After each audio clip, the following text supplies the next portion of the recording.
ladies and gentlemen. Today's encounter is a very brief but very important one. Only recently you would have seen that the Bank of Ghana has reported very alarming figures for our national public debt. And that figure that was reported by the Bank of Ghana excludes the $3 billion that we recently borrowed. Even if we are to use $1 billion of that to refinance maturing debts or to call back other bonds that were issued, our public debt portfolio should now be in the region of $320 billion.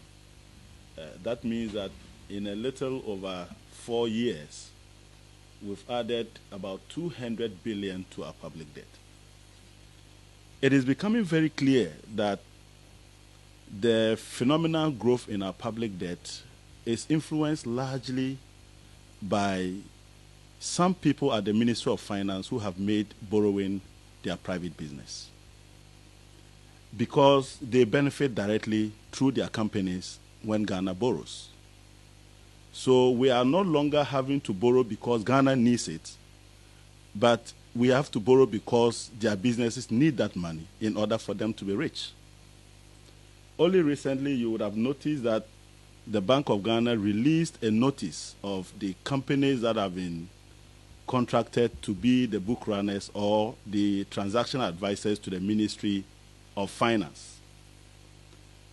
One would think that those companies were contracted by Bank of Ghana. No.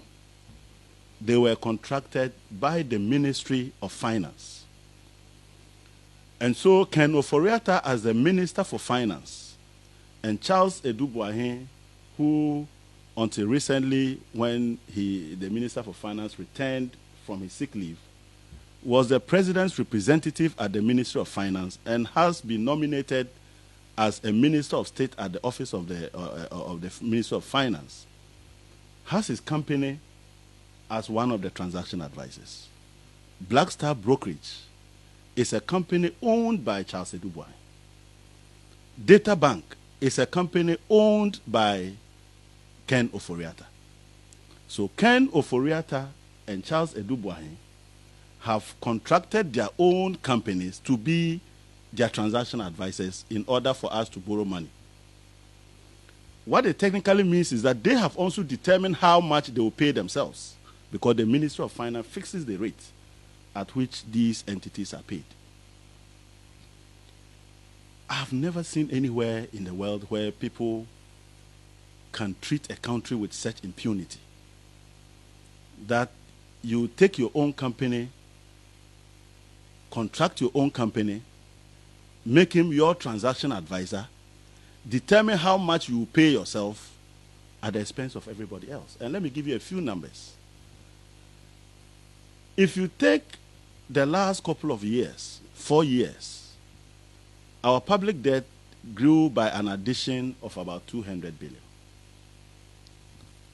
That $200 billion, we also refinanced close to $70 billion of the loan of the loan portfolio that the NDC left in 2016.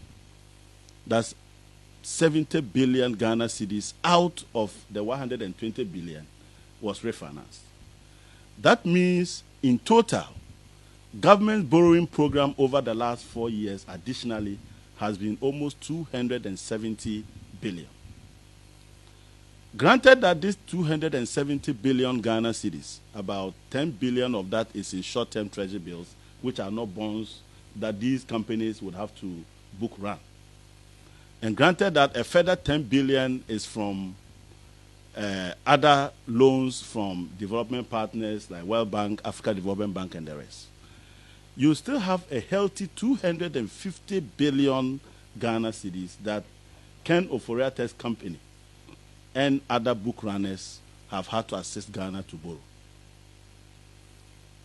They are paid 0.35% per value. That gives you 875 million Ghana cedis in fees that Data Bank and the rest have had to share from the people of Ghana. This year, Government's total gross financing requirement is about 60 billion Ghana cedis. Again, you can offset about 10 billion of that for other financing arrangement and treasury bills in the gross financing arrangement, and you have another almost close to 50 billion that will be borrowed by Ken Ofori-Atta and his company and Charles Adu Boahen and his company. In all, we expect a payment of 210 million Ghana cedis in fees and charges to be shared by these book runners. I hope you are seeing the picture I'm painting. These are very, very huge numbers. So the reason we are borrowing 60 billion, 70 billion, 280 billion is not because Ghana needs it. It's because some people need the money. Ken Ofori-Atta and Charles Adu Boahen need that money through the fees they get from their companies. I am calling on them as a matter of conscience to withdraw those companies immediately. And for Charles Adu Boahen, who is due for vetting tomorrow, to do the honorable thing and withdraw Black Star Brokerage before tomorrow. I want to assure them that this particular activity, I will not relent on it. I'm going to the extent of petitioning the IMF, the World Bank. I will petition the international investor community, and I will petition SRAJ to look into this. I will make their issuance of bonds a murky business in 2021. Because we cannot be suffering from the challenges that we have. Children just return from school after only 39 days in school to come and spend 3 months at home because we just don't have money to make facilities available for them to learn together. As we speak today, basic schools have had to run one of the most ridiculous programs. A semester that we all know to be about 16 weeks, even by adults, is now being run from January to June by little children. And the worst of it is that these children, after 6 months in classroom, are going home without writing exams because government can't even pay for paper to print questions for them to write. This is the challenge we have in our country. And you have the Minister for Finance and Charles Adu Boahen thinking that they must borrow for Ghana whether we need it or not because their companies benefit directly. This is the lowest standard of fiduciary that I've ever seen. And it must stop. When you complain that they must fix Ghana, then they insult you because they are busy fixing themselves.